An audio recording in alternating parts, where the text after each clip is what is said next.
الحمد لله نحمده ونستعينه ونستغفره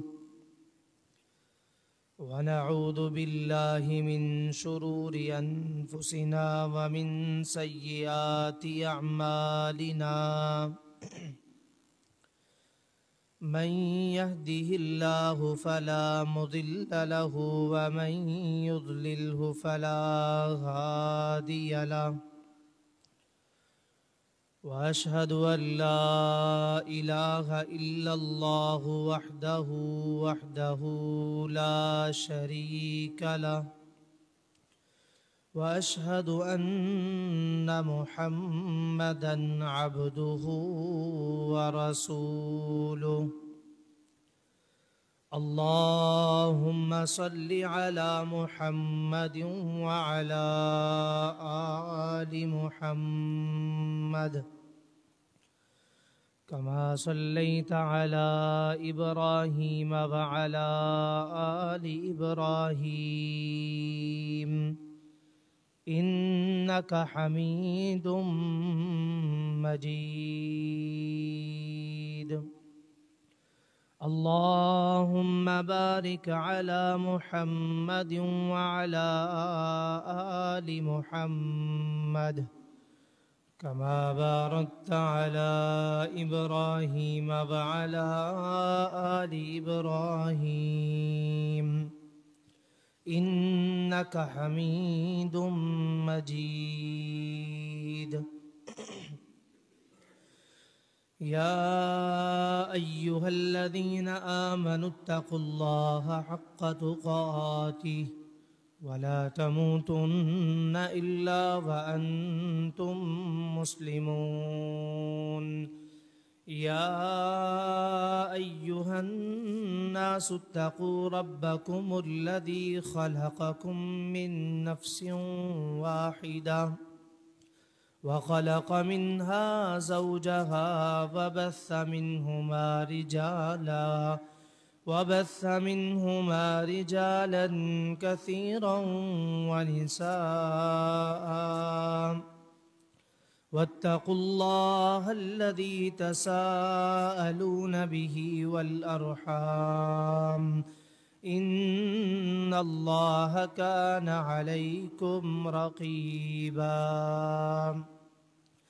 يا أيها الذين آمنوا اتقوا الله وقولوا قولا سديدا يصلح لكم أعمالكم ويغفر لكم ذنوبكم ومن يطع الله ورسوله فقد فاز فوزا عظيما رب اشرح لي صدري ويسر لي أمري واحلل عقدة من لساني يفقه قولي رب زدني علما رب زدني علما رب زدني علما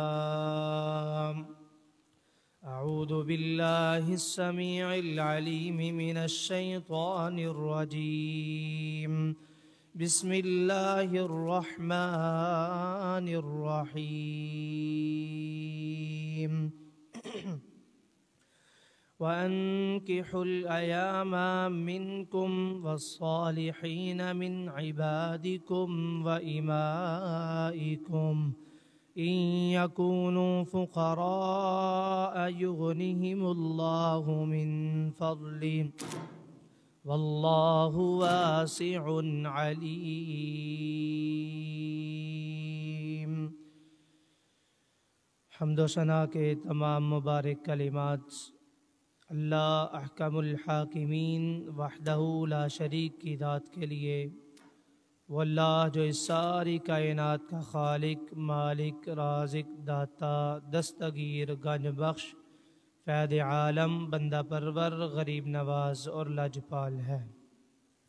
ان گنت بے حد و حساب لا تعداد درود و سلام امام الحرمین، امام القبلتین، والی بطحہ، سلطان مدینہ، سرور قلب و سینہ، میرے اور آپ کے دلوں کی بہار جناب محمد الرسول اللہ صلی اللہ علیہ وآلہ وسلم کی ذات مبارکہ کے لیے کہ جن کو اللہ رب العالمین نے اس ساری کائنات کے لیے رہبر، رہنما، مقتدیٰ، پیشوا، ہادی اعظم، قائد اعظم، امام اعظم اور مجاہد اعظم بنا کے مبعوث فرمایا۔ گزشتہ 2 خطبات جمعۃ المبارک میں ہم نے مسائل نکاح کے حوالے سے چند ایک باتیں آپ احباب کے گوش گزار کی تھیں۔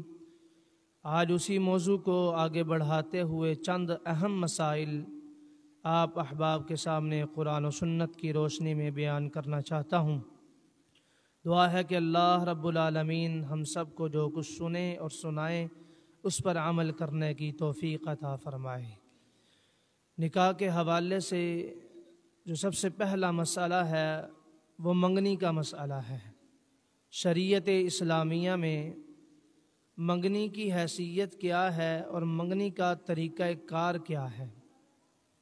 یہ بات یاد رہے کہ منگنی کے لیے عربی زبان کے اندر جو لفظ بولا جاتا ہے وہ خطبہ ہے۔ قرآن و سنت میں بھی یہی لفظ بولا گیا ہے، اور جب ولی عورت کا رشتہ دینے پر آمادہ ہو جاتا ہے تو اس عورت کو مخطوبہ کہتے ہیں۔ ہمارے عرف کے اندر اسے منگیتر کہا جاتا ہے۔ تو منگنی کی رسم و رواج کے علاوہ معاشرے کے اندر 3 بڑی غلطیاں پائی جاتی ہیں۔ ان میں سے سب سے پہلی غلطی وہ یہ ہے کہ منگنی کے بعد لڑکے اور لڑکی کو اس بات کی کھلی اجازت دے دی جاتی ہے کہ وہ آپس میں ملاقات کر سکتے ہیں، گفتگو کر سکتے ہیں اور آمد و رفت کر سکتے ہیں، باہر سیر کے لیے جا سکتے ہیں، جبکہ یہ بڑا خطرناک گناہ ہے۔ اور بسا اوقات ایسا ہو جاتا ہے کہ نکاح سے پہلے ہی سارے کام ہو جاتے ہیں۔ یہ صرف اور صرف لڑکے اور لڑکی کو کھلی اجازت دینے کی وجہ سے ہے، جو کہ خطرناک گناہ ہے اور کھلی بے حیائی ہے۔ اور دوسرا جو غلطی ہمارے معاشرے کے اندر پائی جاتی ہے وہ یہ ہے کہ لڑکے کو اپنے منگیتر کے گھر جانے سے روک دیا جاتا ہے، خواہ وہ گھر اس کی پھپھی کا ہو، ماموں کا ہو یا چچا کا ہو، اس کو روک دیا جاتا ہے۔ یہ بھی مبالغہ ہے۔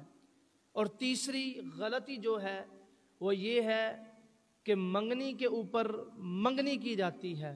منگنی ٹوٹنا اس کو بہت بڑا عیب سمجھا جاتا ہے ہمارے معاشرے کے اندر۔ شرعاً کوئی عیب نہیں، لیکن جس بندے کی 1 یا 2 جگہ سے منگنی ٹوٹ جائے پھر اس کو کوئی رشتہ دینے کے لیے تیار نہیں ہوتا۔ یہ شرعاً کوئی عیب نہیں ہے۔ اس حوالے سے جو اہم مسئلہ ہے وہ یہ ہے کہ لا یخطب الرجل علی خطبۃ اخیہ۔ اللہ کے نبی صلی اللہ علیہ وسلم نے فرمایا کسی کی منگنی کے اوپر منگنی کرنا جائز نہیں، ناجائز اور حرام ہے۔ لیکن اکثر بعض جگہ پر یہ دیکھا گیا ہے سچ اور جھوٹ بول کر منگنیاں توڑوائی جاتی ہیں، منگنی کے اوپر منگنی کی جاتی ہے۔ یہ ناجائز اور حرام کام ہے، اس سے ہم سب کو بچنا چاہیے۔ یہ ہے نکاح کے حوالے سے پہلا مسئلہ، اور اس کے اندر منگنی، اس کا طریقہ کار کیا ہے، اس کی حیثیت کیا ہے کہ منگنی کا مطلب ہی یہ ہے کہ پیغام نکاح کسی کو بھیجنا۔ جب عورت کا ولی راضی ہو جاتا ہے اس عورت کو مخطوبہ کہا جاتا ہے۔ دوسرا اہم مسئلہ نکاح کے حوالے سے وہ دعاؤں کا مسئلہ ہے۔ آپ دیکھیں کہ آپ زندگی کے اندر کوئی بھی قدم اٹھائیں، اللہ کے نبی صلی اللہ علیہ وسلم نے ہم سب کی قدم قدم پر رہنمائی کر دی۔ آپ ایک دوسرے کو ملتے ہیں تو دعا دیتے ہیں، ایک دوسرے کو الوداع کرتے ہیں تو دعا دیتے ہیں، مریض کی عیادت کے لیے آپ جاتے ہیں تو اس کو دعا دے کر آتے ہیں، مسافر کو جب آپ رخصت کرتے ہیں اس کو دعا دے کر رخصت کرتے ہیں، گھر میں داخل ہوتے ہیں، گھر سے نکلتے ہیں تو آپ دعا پڑھ کے داخل ہوتے ہیں، دعا پڑھ کے نکلتے ہیں۔ مسجد میں داخل ہونا، مسجد سے نکلنا، بیت الخلاء میں داخل ہونا، بیت الخلاء سے باہر نکلنا، آپ نیا چاند دیکھتے ہیں اس کی دعا پڑھتے ہیں، آئینہ دیکھ کر آپ دعا پڑھتے ہیں، آپ کہہ لیں کہ آپ کی زندگی کے اندر دعائیں ہی دعائیں ہیں، پھر جہاں پر ادویات، معالجات، ڈاکٹر، طبیب، حکیم یہ ناکام ہو جائیں، وہاں انسان کے لیے دعائیں ہی کام آتی ہیں۔ اسی لیے دعا مومن کے لیے محفوظ قلعہ قرار دیا گیا ہے، اور جو قرآن مجید میں اور نبی صلی اللہ علیہ وسلم کی احادیث مبارکہ میں ہمیں دعاؤں کی رہنمائی کی گئی، دعائیں بتلائی گئیں، چاہیے تو یہ نا کہ ان کو یاد کر لیا جائے، اور چاہیے یہ ان کو یاد کر کے پھر اپنے اوپر اس کا اپلیمنٹ کیا جائے، لیکن آج اس طرح نہیں ہے۔ اپنی طرف سے دعائیں بنا لی گئیں، گھڑ لی گئیں، اور ہمارے عرف کے اندر ایک سے دو دعائیں ہیں جو لوگوں کو یاد ہیں، باقی سینکڑوں ہزاروں دعائیں قرآن و سنت کے اندر موجود ہیں، وہ کسی کو یاد نہیں۔ ایک دو دعائیں جو ہم پڑھتے ہیں وہ ربنا آتنا فی الدنیا حسنہ وفی الآخرۃ حسنہ وقنا عذاب النار، اس طرح کی ایک دو دعائیں اور یاد ہوں گی، لیکن جو 20 دعائیں رسول اللہ صلی اللہ علیہ وسلم نے بتلا دیں وہ ہم میں سے کوئی الا من رحم ربی، جس کے اوپر اللہ کا رحم اور کرم ہے نا اس کو یاد ہے، ورنہ کسی کو یاد نہیں۔ اور نکاح کے حوالے سے سب سے اہم اور جامع دعا جو اللہ رب العالمین نے قرآن مجید کے اندر بیان کر دی، عباد الرحمن کے حوالے سے سورۃ الفرقان 19واں سپارہ، فرمایا اللہ رب العالمین نے ربنا هب لنا من ازواجنا وذریاتنا قرۃ اعین وجعلنا للمتقین اماما، ربنا هب لنا، اے ہمارے رب بنا دے ہمارے لیے، من ازواجنا ہماری بیویوں کو، وذریاتنا اور ہماری اولادوں کو، ربنا هب لنا من ازواجنا وذریاتنا، توجہ کیجئے گا یہ قرآن مجید ہے کہ اللہ ہماری بیویوں کو اور ہماری اولادوں کو ہمارے لیے قرۃ اعین، ہماری آنکھوں کی ٹھنڈک بنا دے۔ کتنی خوبصورت دعا ہے، کتنی جامع دعا ہے، لیکن ہے کوئی ایسا مسلمان جس کو یاد ہو؟ میں نے کہا نا الا من رحم ربی، جس کے اوپر اللہ کی رحمت ہوگی نا اسی کو یہ دعائیں یاد ہوں گی، ورنہ اکثریت آپ دیکھ لیجئے، یہ شادی بیاہوں کا سلسلہ چل رہا ہے، دلہا کو پوچھ کر دیکھ لیجئے گا کہ کیا تجھے یہ دعائیں یاد ہیں، وہ ہنس کر ٹال دے گا، لیکن آپ کو ہاں یا نا میں جواب نہیں دے گا۔ والدین کی یہ ذمہ داری ہے کہ اپنی اولاد کی تربیت میں یہ بات شامل کریں کہ ان کو دین اسلام کی طرف رہنمائی ضرور کروائیں، قرآن سے ان کا اتنا تعلق جوڑ دیں کہ ان کو صرف ایک لفظ آپ پڑھیں تو وہ فوراً بتا دیں کہ فلاں سپارے کے اندر فلاں آیت موجود ہے، اور قرآن وہ پڑھنا شروع کر دیں۔ پھر ہمیں رشک آنا چاہیے اپنی اولاد کے اوپر، پھر ہے قرۃ اعین، دنیا میں بھی تمہاری آنکھوں کی ٹھنڈک بن جائے گی اولاد، اور آخرت میں بھی تمہاری آنکھوں کی ٹھنڈک بن جائے گی۔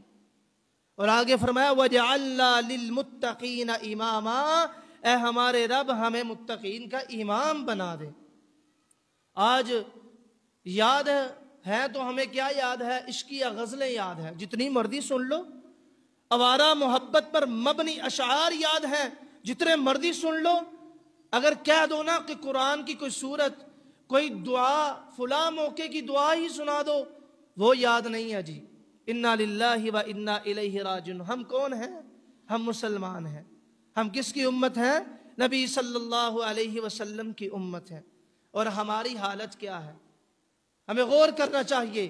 پھر اسی طرح زوجین کی جب ملاقات ہوتی ہے، شوہر اپنی بیوی کے پاس جاتا ہے، عربی کے اندر اس کو کہتے ہیں نحلۃ الخلوہ، اور اس کو چاہیے وہ جا کر اپنی بیوی کو تحفہ پیش کرے اپنی استطاعت کے مطابق، پھر اس کی پیشانی پر ہاتھ رکھے اور دعا پڑھے، اللہم انی اسألک خیرہا و خیر ما جبلتہا علی واعوذ بک من شرہا و شر ما جبلتہا علی، اے اللہ میں تجھ سے ہر اس خیر کا سوال کرتا ہوں جس پر تو نے اس کو پیدا کیا ہے، اور اللہ ہر میں اس شر سے تیری پناہ میں آتا ہوں جس پر تو نے اس کو پیدا کیا ہے۔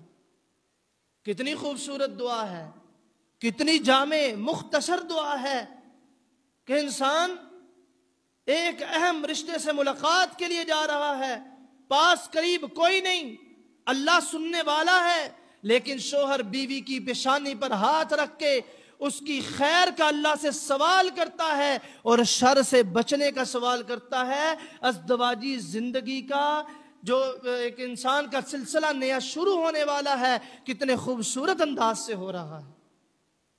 لیکن آج افسوس کے ساتھ ہمیں دعائیں کہاں یاد ہیں؟ شرمناک سلسلے ہماری شادی بیاہوں میں چلتے ہیں، اوٹ پٹانگ حرکتیں ہمارے پاس موجود ہیں، لیکن ہمیں دعائیں یاد نہیں۔ تھوڑا سا آگے چلیے، دعاؤں کا مسئلہ ہے۔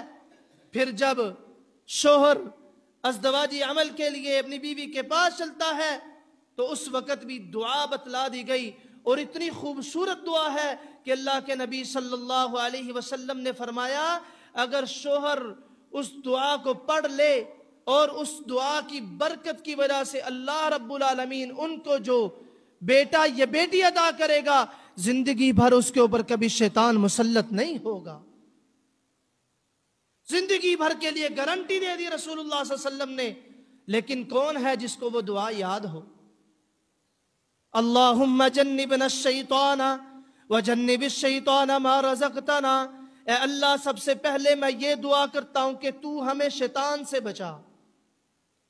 اے اللہ، یہ شوہر دعا کر رہا ہے نا، اپنے لیے، بیوی کے لیے، اپنی اولاد کے لیے، ابھی جو دنیا میں آئی نہیں لیکن دعا کر رہا ہے، اے اللہ تو ہمیں بھی شیطان سے بچا، اور جو یہ ازدواجی عمل کے بعد جو تو ہمیں لڑکا یا لڑکی دے اس کو بھی شیطان سے بچائے رکھنا۔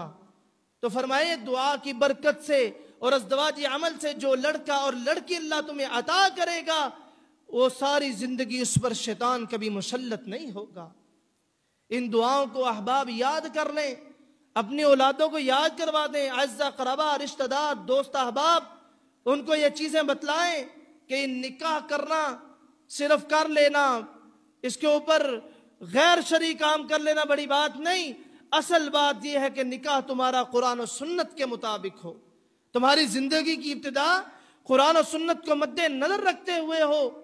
آپ نے سنا ہی ہوگا ماضی قریب کے اندر ایک عروسی جوڑا شادی کے بندھن میں بندھنے لگا، ایک لڑکی اسٹیج پر بیٹھی ہے، ابھی دلہا اس کی بارات کو تاخیر تھی، لڑکی کے کان کے اندر اذان کی آواز پڑی۔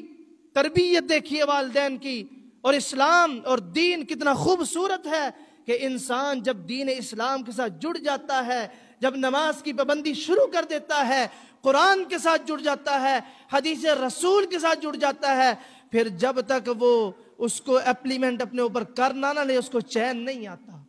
اب اس لڑکی کے کان کے اندر اذان کی آواز پڑی، اس نے اپنی والدہ کو بلایا کہ میرے لیے وضو کا پانی منگوایا جائے، میں نے وضو کرنا ہے، نماز ادا کرنی ہے۔ والدہ کے الفاظ یہ تھے کہ بیٹا نمازیں پڑھتی آئی ہو، آج بھی پڑھی ہیں، اب چند منٹ کے لیے رک جاؤ، بعد میں پڑھ لینا۔ اس نے کہا نہیں، ابھی اس کو تاخیر ہے، میں نے نماز پڑھنی ہے۔ والدہ نے کہا اتنا مہنگا میک اپ کروا رکھا ہے، وضو کرنے سے اتر جائے گا۔ اس نے کہا آپ کو اپنے میک اپ کی فکر ہے، مجھے یہ فکر ہے کہ میرا اللہ مجھ سے ناراض نہ ہو جائے۔ اور ساتھ ایک جملہ کہا کہ ممکن ہے اے میری ماں کہ یہ میری زندگی کی آخری نماز ہو، اس کے بعد مجھے نماز کا موقع نہ ملے۔ والدہ نے پانی منگوایا، اس بچی نے وضو کیا اور جا کر نماز ادا کی۔ اللہ والوں کی موتیں بھی پھر ایسی ہوتی ہیں کہ انسان اس پر رشک کرتا ہے، اور نماز کی آخری رکعت کے آخری سجدے کے اندر اللہ کی رحمت کے فرشتوں نے آ کر اس کی روح کو قبض کر لیا، فوت ہو گئی، قابل رشک موت۔ جب انسان نماز میں ہوتا اللہ سے رابطہ رکھتا ہے، اور فرمایا اللہ کے نبی صلی اللہ علیہ وسلم نے کہ انسان حالت سجدہ میں سب سے زیادہ قریب اپنے اللہ کے ہوتا ہے، اس میں دعائیں کرے، اللہ سے جو مانگے اللہ اس کی دعا کو قبول کرے گا۔ اب اس نے جب یہ الفاظ کہ اللہ نے اس کو اپنے پاس بلا لیا، کتنی قابل رشک موت ہے۔ بتائیے آج ہماری مسجدیں خالی ہیں، ہمارے گھر کے سامنے مسجد موجود ہے لیکن نماز کے لیے نہیں آتے، اذان کی آواز ہمارے کانوں میں پڑتی ہے۔ ایسی بہن کے اوپر، ایسی ماں کے اوپر، ایسے والد کے اوپر مجھے افسوس ہے جس کا نوجوان بیٹا، نوجوان بھائی اور اس کے کان میں اذان کی آواز پڑ رہی ہے، لیکن وہ اس میں اتنی ہمت نہیں کہ اپنے بیٹے یا بھائی کو اتنا کہہ دے بیٹا وضو کر اور مسجد میں جا کے نماز ادا کر کے آ۔ اور ایک نماز با جماعت پڑھنے سے 27 نمازوں کا ثواب ملتا ہے۔ ہم 5 نمازیں دن میں اپنی برباد کر دیتے ہیں، قضا کر کے پڑھتے ہیں، لیٹ کر دیتے ہیں، تو بتائیے کتنی نمازوں کے اجر سے ہم رہ جاتے ہیں۔ جب انسان اللہ کے ساتھ تعلق اپنا مضبوط کر لیتا ہے نا، پھر اس کو زندگی جینے کا مزہ آ جاتا ہے۔ پھر اس کی جو موت ہوتی ہے نا، پیچھے رہنے والے اس کی موت پر رشک کرتے ہیں۔ اور تیسرا مسئلہ جو نکاح کے حوالے سے ہے، وہ سب سے اہم مسئلہ، لیکن اس سے پہلے یہ سن لیجئے کہ دلہا اس کو جب آپ نے ملنا ہے اس کو کیا دعا دینی ہے۔ اللہ رب العالمین ہمارے پیارے نبی صلی اللہ علیہ وسلم پر کروڑوں رحمتیں نازل فرمائے، جنہوں نے ہمیں قدم قدم پر ہماری رہنمائی کر دی، قدم قدم پر ہم قدم اٹھاتے ہیں ہمیں دعا بتلا دی کہ فلاں موقع کی یہ دعا ہے، فلاں موقع کی یہ دعا ہے۔ اب دلہا کو جب آپ نے ملنا اس کو کیا دعا دینی ہے؟ بارک اللہ لکما وعلیکما وجمع بینکما فی خیر، اللہ تم دونوں کو برکتیں عطا فرمائے، اللہ تم دونوں پر اپنی رحمتوں کا نزول کر دے، اللہ تم دونوں پر وجمع بینکما فی خیر، تم دونوں کو خیر پر جمع کر دے۔ یا پھر اس طرح دعا دے بارک اللہ لکا، اللہ تجھے اس نکاح کے اندر بہت ساری برکتیں عطا فرمائے۔ پھر اگر آپ کو ولیمے کی دعوت ہے، آپ اس میں جاتے ہیں، کھانا کھانے کے بعد آپ نے دعا دینی ہے، بڑی خوبصورت دعا ہے۔ میں درد دل سے کہتا ہوں احباب دعائیں یاد کر لیں، بچے بھی، بڑے بھی، نوجوان بھی، بوڑھے بھی، مرد خواتین سارے۔ اتنی خوبصورت دعا کہ اللہم بارک لہم فیما رزقتہم واغفر لہم وارحمہم، اللہ تمہارے رزق کے اندر برکتیں عطا فرمائے۔ جہاں آپ نے کھانا کھانا ہے، یہ ولیمے کے ساتھ شرط نہیں ہے، کوئی آپ کو دعوت دے دے، آپ اس کی دعوت کو قبول کریں، کھانا کھانے کے بعد اس کو یہ دعا دیں اللہ تیرے رزق کے اندر برکتیں عطا فرمائے، تجھ پر اللہ اپنی رحمتوں کا نزول کر دے، اللہ تیرے گناہوں کو معاف کر دے۔ کتنی خوبصورت اور جامع دعا ہے، ان دعاؤں کو یاد کر لیجئے۔ اور آج کے موضوع کے حوالے سے تیسرا اہم اور حساس مسئلہ وہ یہ ہے کہ جب ازدواجی عمل کے بعد لڑکا اور لڑکی، اکثر نوجوان جوڑوں کے اندر یہ واہ بڑی عام ہے، وہ اپنی خلوت کی باتیں اپنے دوستوں کو جا کر کرتے ہیں۔ لڑکی اپنی خلوت کی باتیں اپنی ماں کو، اپنی بہنوں کو بتاتے ہیں، جبکہ یہ بدترین خطرناک گناہ ہے۔ اللہ کے نبی صلی اللہ علیہ وسلم نے فرمایا، صحیح مسلم کی روایت، آپ نے فرمایا قیامت کے دن اللہ کے نزدیک بدترین مقام اس شخص کا ہے کہ جو اپنی بیوی سے مباشرت کرتا ہے، اس کی بیوی اس کے ساتھ شریک ہوتی ہے، اور وہ صبح اٹھ کر جا کر لوگوں میں اپنی باتوں کو پھیلاتا ہے، بتاتا پھرتا ہے۔ کتنا خوبصورت دین ہے، کتنا شرم و حیا والا دین ہے کہ ایک جائز تعلقات والوں کو علل اعلان لوگوں کو بتانے سے درکنار مخصوص باتیں کرنے سے بھی منع کر دیتا ہے کہ تم نے اپنی مخصوص باتیں بھی کسی سے نہیں کرنی۔ کافر تو کافر ہیں، آج مسلمانوں پر بڑا افسوس ہوتا ہے۔ المیہ ہے نا مسلمانوں کا، تو دعا کیا کریں اللہ ہمیں صحیح معنوں میں قرآن و سنت پر چلنے کی توفیق عطا فرما دے۔ وآخر دعوانا ان الحمدللہ رب العالمین۔